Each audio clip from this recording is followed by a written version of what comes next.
I'm assuming many of you are familiar with ludumdare if you're watching this channel, but for those of you that aren't, here's a quick summary. Participants are given 48 hours to make a game completely from scratch, based on a theme that's revealed when the clock starts. Now, I always try to compete in ludumdare, ludumdare, I don't think anyone knows what it's called. It's probably the biggest and most demanding jam, and this year is Ludumdare 50. It's the 20th anniversary of a bunch of crazy people making video games over a weekend. You think I'm crazy? I'm not crazy. I'm deep into the unnamed game we're currently working on this channel, so I wasn't really sure if I wanted to devote the time to ludumdare. But I figured if I could go into this with some sort of plan that would ultimately help me with my tiny roguelite, then it wouldn't really be time wasted. I kind of decided before the jam that I wanted to shoehorn in some sort of platforming shooter. That way I could try and work on things for the roguelite, and then the theme dropped and it fit perfectly. Delay the inevitable. The theme kept reminding me of one of the first game jam games I ever made, 7 years ago. It actually may be my first game jam. It's hard to tell, to be honest, because it only tells you the year on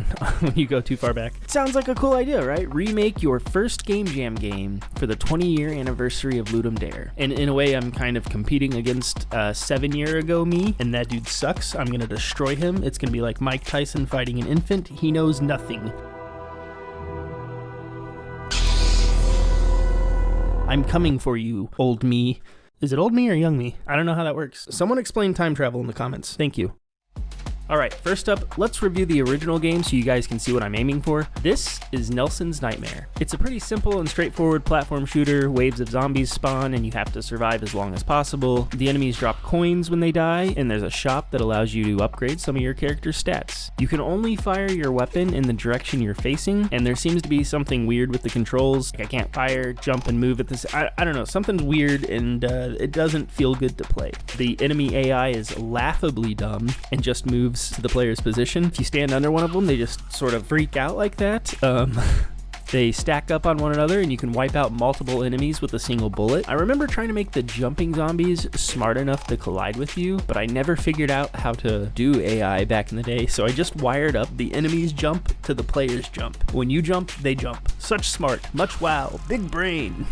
This man is a genius. A genius. And there's really not much else to the game, but honestly I'm still pretty happy with this game after all the years. I knew next to nothing, and somehow I managed to put together something that's semi-fun to play years later.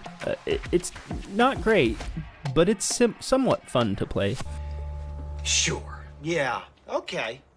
I tried to stay fairly close to the original's gameplay style and game loop, but updated with my art style, my better coding, and just overall quality of life improvements to the original game. So the first and most dramatic difference to the game was the addition of mouse controls. I know I wanted the old original game to play with a mouse where you could aim and shoot, but I just didn't know how to do that back in the day, so boom! 1 point for future Clem already. Take that past me. Quit hitting yourself!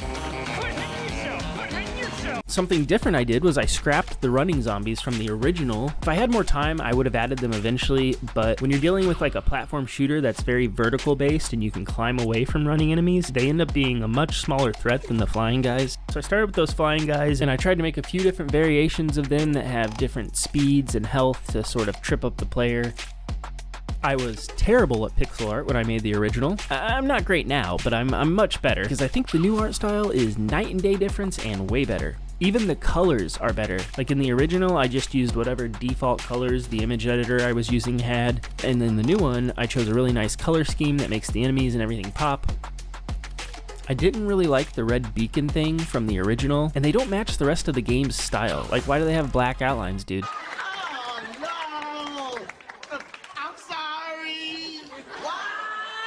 So I ended up reworking those into portals that pop up out of the ground. They've also got a cool animation to let you know something's happening, and they're green like the enemies instead of a random red color. Now I do wonder if I should have made the enemies and portals red, because a lot of times people associate green with good in games, but you learn pretty quick when an enemy spawns and hurts you that green is bad this time around. The original had this massive map, and since the enemy AI wasn't that great, you ended up just kind of having to wander around this giant map hunting for random enemies. So I cut the size of the map way down, and then I updated the spawn logic to try and trap the player. So the code tries to figure out kind of where you are, where current enemies are coming from, and then tries to spawn in another enemy that would really screw you up. It makes the game so much more fun to play because you're constantly being chased and ambushed, and there's no need to wander around. Bad enemy AI is actually a problem with my existing roguelite too. See, the bats completely ignore solids and just come right for you. So I figured this would be a really good opportunity to kill 2 birds with 1 stone and fix the AI for both games. I spent a bunch of time reading up on pathfinding and coded my little heart out.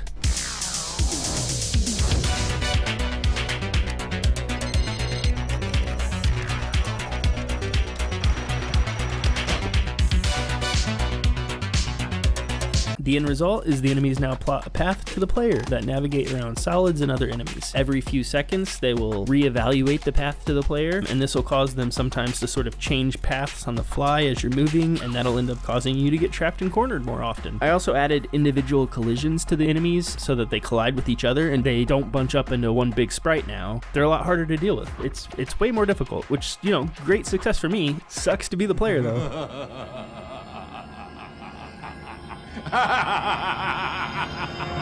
In the original game, you can basically get all over the map from the get-go, and I kind of like the idea of seeing parts of the level that you can't get to and then finding items in the shop that would help you get to them, namely the rocket boots where you get an additional jump. So I reworked the new level to include some paths that you just can't get to until you unlock the double jump, and since double jumps stack, if you get enough of them, you may be able to find a hidden area. The shop. In the original, there was a fixed set of items at the shop always, and some of those items stacked and some of them you could only buy once or 2 times or 3 times. I basically capped the player's ability to get busted upgrades by just preventing them from buying the good upgrades too many times. And this kind of felt cheap to me. I really like the idea that as a player, if you're really good, you can break the game. We all love becoming OP, so why not give you a chance at it? So this shop doesn't cap items. Buy 20 fire rate items, turn the gun into a jetpack with kickback that launches you off the screen. Why not? It's fun. Buy so many damage items that you one-shot the biggest, toughest baddie. It's fine with me. You're the Dragonborn, bro. You can do whatever you want. It's whatever. Now, I do think if the shop had all those items all the time, everyone could break the game, which is no fun. I want you to earn breaking the game. So I updated the shop to only have 2 items at any given time. The player always has the option to re-roll the shop to find OP items, but you may want to save up some coins for a few rounds first. And I think this adds more depth to the game and a little bit of randomness, so each run isn't the same. I also added a few new items to the shop, mainly a machine gun and shotgun, and these both give you significant damage and fire rate upgrades. So just think of how broken they can become with those additional fire rate and damage items. Ah, broken builds, a player's paradise. More